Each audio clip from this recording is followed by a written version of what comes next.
Ce lieu, moi, je le verrais vraiment comme quelque chose d'un petit peu coloré, avec des œuvres d'art. Sur les toits, on pourrait mettre que ce soit des potagers collaboratifs par exemple. J'y vois du bois, j'y vois beaucoup de végétation. C'est des choses qu'on peut retrouver à Berlin, qu'on peut retrouver à Londres et pourquoi pas à Paris.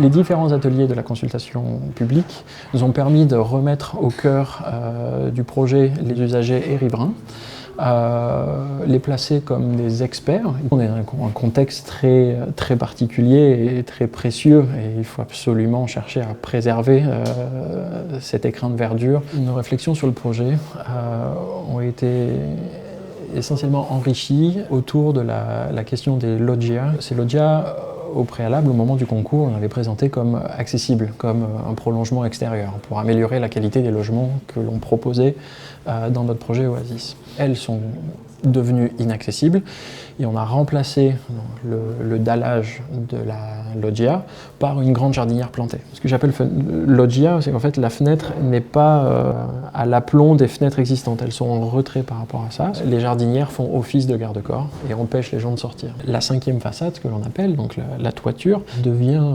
aussi très importante. Tout le monde va avoir un œil sur cette toiture. Nous allons réintégrer, ou du moins apporter un peu d'agriculture urbaine avec un potager. Les habitants de la résidence Mouchotte pourront aussi bénéficier de cette offre-là. Un nouveau paysage va se créer, de nouveaux végétaux vont arriver. Ensuite, une nouvelle esthétique émerge de l'ancien musée de la Libération. C'était un peu triste, un héritage des années 80-90. Fini les grands projets en béton, maintenant on va construire en bois, on va essayer de l'exposer.